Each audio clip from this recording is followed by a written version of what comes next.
Hello and welcome to Norwood News. Today is Friday, July 9th, and I'm your host, Krista McDonald. It is great to have you with us as we end another week here in Norwood.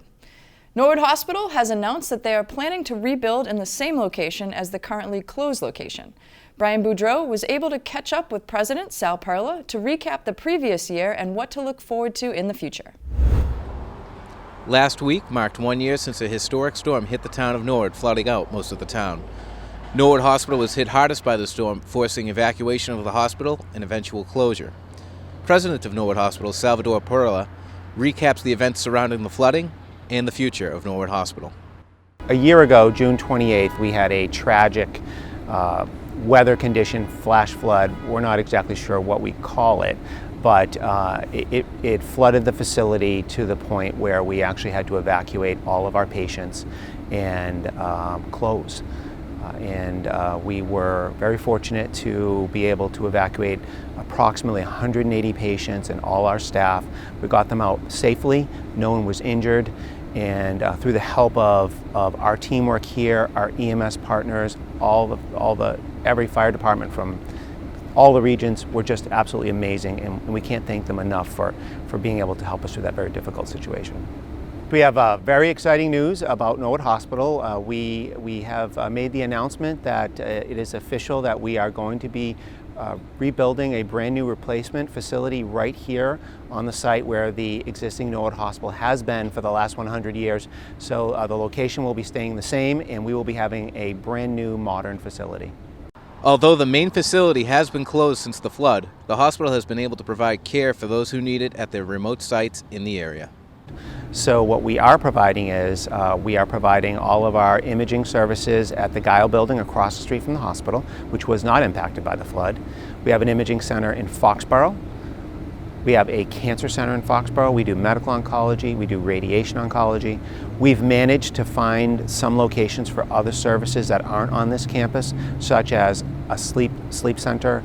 We have a very large, robust sleep program as well.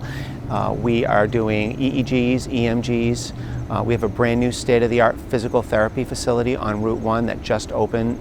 Amazing facility, has aquatics, PT, OT, and a lot of other various services that don't require to be inside the four walls of the hospital. Perla is looking forward to the future of Norwood Hospital and is very appreciative of the people that helped get them to this point. Getting to where we are today, one year later, we have a lot of clarity and great plans for our facility in the future. That was only accomplished through the help of many, many people and support of the community. Our elected officials, State Rep John Rogers, Senator Mike Rush, Tony Mazzucco, Town Manager, everyone has done everything they can to help us pave the way so that we can get to a brand new state-of-the-art facility for Norwood and the communities around Norwood. And we can't thank them enough for their support. And we are very excited about the upcoming weeks when we will have additional announcements regarding plans and renderings and other exciting things that we'll be able to share very soon. So lastly, I would say for our employees, our team members, it has been a long road the last 12 months without our hospital, and we've hopefully been able to secure them positions at other Stewart hospitals, and I know it's a difficult time, and we want to thank them for their patience, their understanding, their continued support, and we can't wait for the day when we bring you back to Norwood Hospital and we become a team again. Thank you. Norwood News will have more information regarding construction plans in the coming weeks. From Norwood Hospital, I'm Brian Boudreau. Thanks, Brian. Hundreds came out despite the rain for Norwood's 4th of July parade on Saturday. The Firecracker 5K hosted 200 runners who braved the storm. The bicycle and doll carriage parade carried on, followed by a fleet of Corvettes and Mustangs, and even a visit from Rosie the Riveter.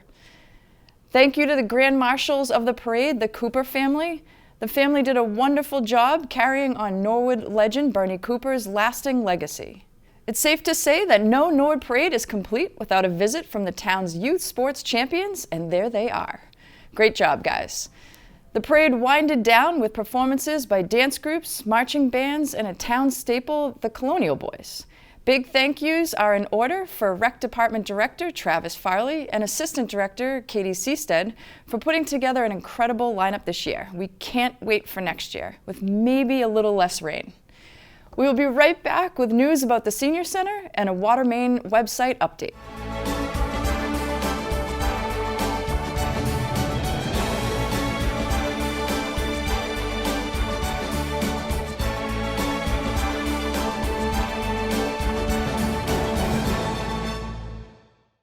Hi, I'm Chief Bill Brooks of the Norwood Police Department. The men and women of the Norwood PD are committed to protecting you and to providing you with top quality service. We're busy. Norwood is a nice town, but in any given 24-hour cycle, we handle anywhere from 65 to 90 radio calls and officer-initiated events. We patrol the town's 10 square miles, including over 100 miles of roadways. Our traffic enforcement focuses on places where crashes have occurred, neighborhoods where residents have reported chronic violations, and offenses that impact crashes like speed, texting, running stop signs and red lights, and failing to yield to pedestrians. When we're not tied up on calls, we work hard to build relationships with members of the community. So you'll see our officers out walking footbeats, checking in with merchants, and stopping at sporting events to chat with kids. We believe that every resident should know, or at least feel like they know, a member of our department. So if you see us, stop and say hello. We'd love to chat with you. On behalf of the men and women of the Norwood Police Department, it's our pleasure to serve you. Welcome back. Tuesday night suppers are back at the Senior Center. Director Kerry McCarthy shares more details. During the summer months, we have Tuesday night suppers here at the Senior Center, where we feed 100 people every Tuesday. We have community guest servers. So tonight, Tony Mizuko, our town manager, popped in and helped us serve. Tonight's dinner was sponsored by the Friends of the Council on Aging. Going forward, the dinners are every Tuesday. It's $5 for the cost. You could register on Wednesday mornings, and you'll find out what we're serving that following Tuesday. And we're going to have some entertainment. New this year is we have our bus service working till 7 as well, so that anyone who needs a ride up can come on up, give us a call, and we'll bring them up here as well. Donato Salvucci lived in Norwood for years before moving minutes down the road to Canton. But he returns often to visit his family and the Senior Center. More specifically, his friends, who he calls the problem solvers. I've been to every senior center in the area when they were rebuilding this hall that we're sitting in now. So I had an opportunity to see all the different senior centers. They're all good, but this one is superior. And now that the senior center is rebuilt and it's open, I don't even go to the others anymore. This is the one I go to. We have little groups. This particular, 3 of us gentlemen belong to a very large group that they've since passed away, most of them. But this group, we call ourselves the problem solvers. Now, we don't really solve any problems. We probably are the problem. But we call ourselves the problem solvers, and we try to solve problems that come up. Be sure to register in advance for Tuesday night suppers, and don't forget to say hello to the problem solvers. Last year, town meeting appropriated extra funds to increase the amount of water main lining that would be done. Next week, work is going to start on 3 locations around town. For more on this, we toss it to Assistant Director of Public Works and Project Manager, Sarah Winthrop. So we have 3 areas that we're going to be working on, and the reason why we're doing these areas is because they were built around the 50s or earlier. So in 1955, they started using pipes that were lined, and prior to that, we used pipes that weren't lined. Those pipes experience what we call tuberculation. Tuberculation is the oxidation and buildup of bacteria inside the pipe. It's not bad for you. It's actually fine. All it can do to the water is to, 1, maybe make it a little discolored, and 2, reduce flow. And the reducing flow decreases the ability to get enough water when you're fighting. So what they're gonna do is go in and they'll grind out the inside of the pipe, and then they'll put a nice thin lining, maybe a quarter of an inch of concrete, and moving forward, that will prevent tuberculation from happening again in your pipes. The town has made it very easy to find out if your street will be relined. On the DPW section of the town's website, there is a link that brings you to a dedicated site. On the left-hand side, scroll down halfway and it'll tell you, there's a little blurb about the cleaning and lining project itself. It goes into a little more depth, in-depth information, and then you can follow what we have, what we call is a story map. On the bottom there's a link and you can follow that and you can get as much information as you want. We're going to be working on 3 areas in town. Washington Street, the lower Washington Street between Everett and the Railroad Bridge. That encompasses also Margaret Street, Ellis Ave, David Terrace, Codman Road. The second area is the Lane Drive area, including Bruce, Stratford Valley, and then we're going to be doing a small section up off of Prospect Street, Irving, and Forest Ave. We'll be also replacing some lines. Some lines are severely undersized, so here on Washington Street, Lower Wash, we'll be replacing and putting in a 14-inch line. We'll be doing the same on Ellis Ave, increasing the pipe size, and I believe a little bit on Valley Road. Thanks, Sarah. Now we're going to toss it over to Brian Dunn for this week's sports update. Hello everyone and welcome into the sports update for this week. My name is Brian Dunn. No Legion Ball updates to report this week as a few unlucky rain delays have set back the schedule a bit. Their next scheduled event will be July 13th versus Franklin. Also in sports news, NCM produced Sports Extra Live for the first time since the pandemic last Thursday. On this show, we highlighted a few spring sports seasons and caught up with some alumni who is representing Norwood in some junior amateur golf. You can watch all the segments available on demand in the coming days. And that's all for me this week. I'll see you next week and talk to you soon. Kristen, back to you. Thanks, Brian. After 3 years of serving as Norwood's fire chief, George Maurice announced he'll be retiring at the end of August. This news came at Tuesday night's selectmen meeting. Maurice announced his retirement and the board offered their words of respect for the chief. Lastly, I'm honored to have had the chance to serve the people in Norwood for the past 32 years, the town that I grew up in. I believe that I have always served the people in Norwood with honor and integrity. Ending my career in this capacity is bittersweet, but I feel that my focus has to turn to other interests and researching different avenues in public safety. Personally, I can tell you it's been a pleasure working with you in a number of capacities here for the last 3 years. I think you've done a very good job as chief. And we have an outstanding department, and you're at the top, so at the top of the pyramid. So credit to you for all you've done in your 3 years of service as chief and in your 32 years overall for the department. When you think of all of the changes that have occurred and in personnel and leadership, a new building, the lights didn't shut off for the first month, $16,000 in electric bills. I mean, so many things that you've been through over the 32 years. And throughout the time that I've known you, the only thing that you've been is intelligent, strong, kind, honorable. And like, that's a hard, how are we gonna do that? How are we gonna find another replacement?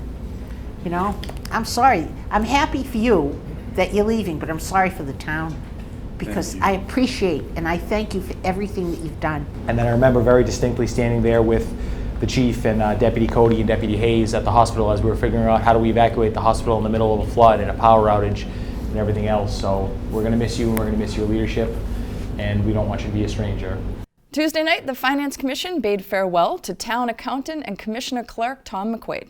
Yeah, again, I'm not sure whether this is the last meeting of the fiscal year, but I would like to take the opportunity to thank Tom McQuaid for the service that he's given to the Finance Commission over these past, I guess, 5 or 6 years, and simply wish him the best in his retirement.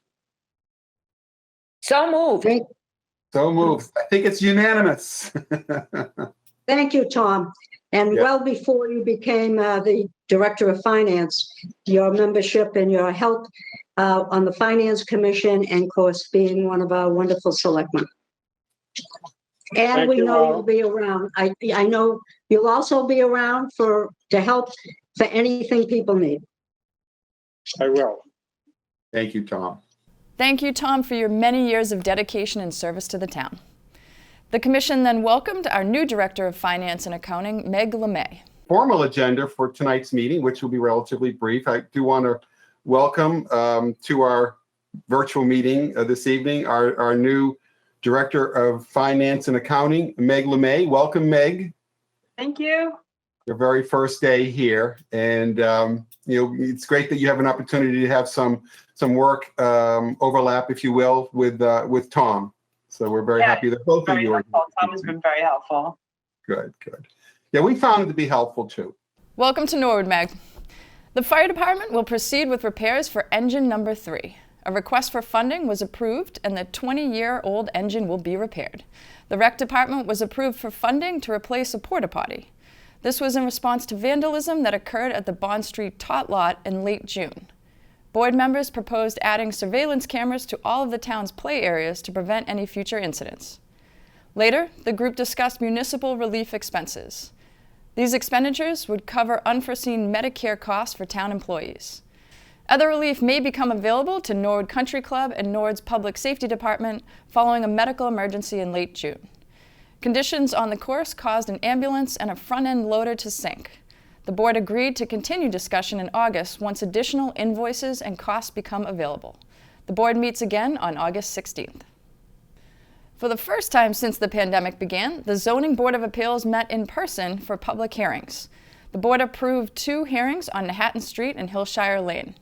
The last hearing concerning Florence Ave was a request from the applicant for a variance to build a garage for his vehicles. The board explained that due to the applicant not meeting enough criteria, they would have a hard time getting the variance granted. The board continued the hearing into August 3rd, which will be when the Zoning Board of Appeals meets next. This fall, an additional elementary school music teacher will join the NPS staff. The school committee met remotely Wednesday night to approve the .2 contract. Across the district, students in summer school are working hard. Superintendent Thompson provides an update. Our summer school has started this week, this past Tuesday, yesterday, and we have several programs starting.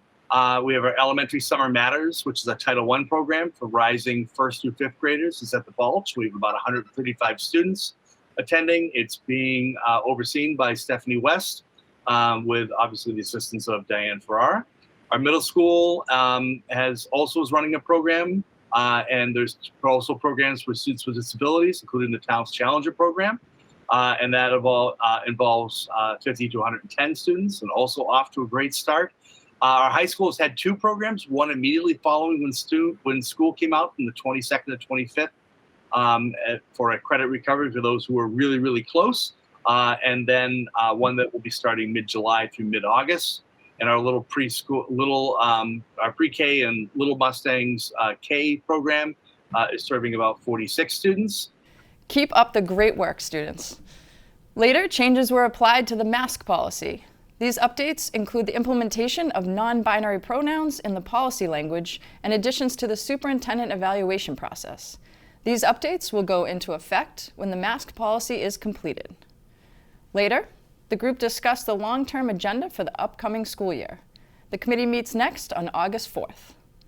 For complete government coverage, tune into the NCM Government channel or watch on demand at norwoodcommunitymedia.org. Stay tuned after this break for more town news.